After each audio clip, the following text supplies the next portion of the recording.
15 मार्च को ही सुबह 6:30 बजे सूर्य का परिवर्तन भी हो रहा है, वो खरमास आरंभ हो जाएगा।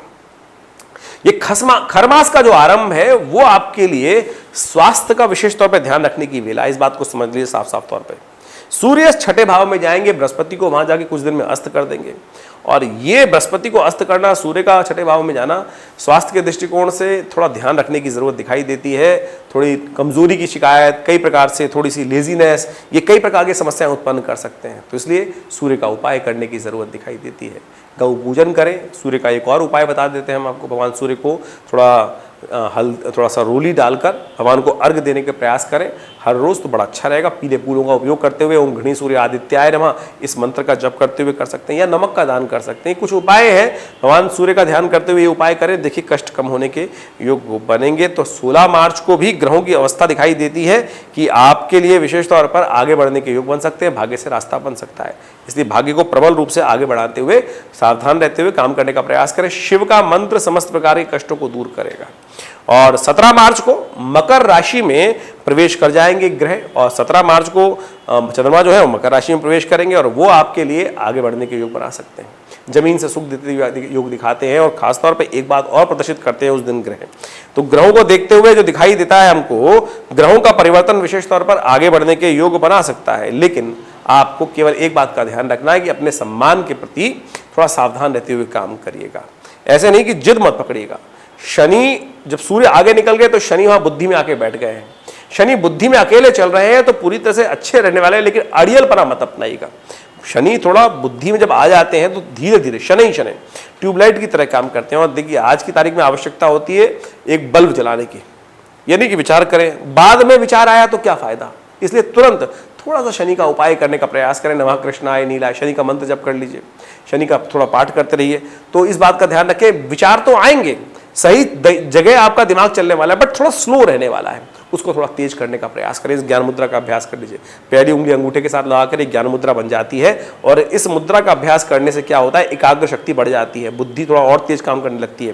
काम कर रही है, सही डायरेक्शन में काम कर रही है, लेकिन थोड़ी स्लो है, तो उसको बढ़ाने का प्रयास करना चाहिए। इसलिए हमने आपको ज्ञान मुद्रा बताई, ये करने का प्रयास कीजिए, आपको लाभ प्राप्त होगा। और ग्रहों की स्थिति दिखाती है कि 18 मार्च को जो विशेष तौर पर एकादशी भी है, तो उस दिन विशेष तौर पर भगवान विष्णु की आराधना करनी चाहिए। भगवान विष्णु के मंदिर में जाके ओम नमो नारायणाय इस मंत्र का जप कर लीजिए, भगवती महालक्ष्मी की आराधना कर लीजिए, पंचामृत ग्रहण कीजिए। भगवान को का स्नान करने के उपरांत, कराने के बाद आप उस पंचामृत को ग्रहण कर लीजिए। कहा जाता है एकादशी का व्रत हर व्यक्ति को अवश्य करना चाहिए, और जो एकादशी का व्रत कर लेते हैं वो वैकुंठ को प्राप्त करते हैं। कोई और व्रत करो ना करो, कम से कम एकादशी का व्रत यदि एक महीने में एक बार भी कर लोगे तो समस्त प्रकार के कष्टों को दूर करने के योग बनाओगे।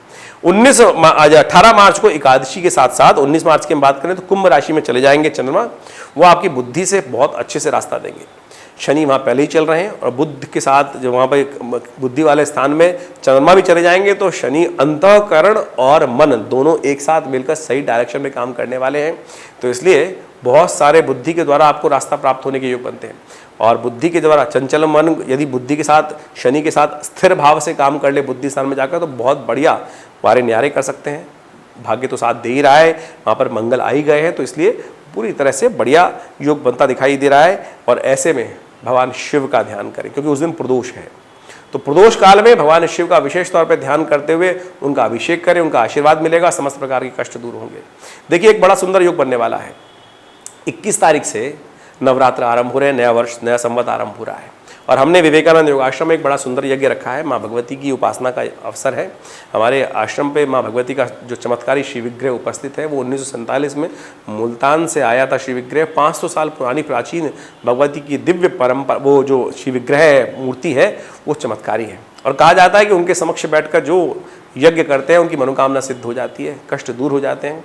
तो आप भी हमारे इस आश्रम पर जो इस नवरात्र में, चैत्र नवरात्र में सुंदर सहस्त्र चंडी महायज्ञ हो रहा है, उसमें सम्मिलित हो और अपनी दिव्य आहुतियाँ भगवती के समर्पित करें।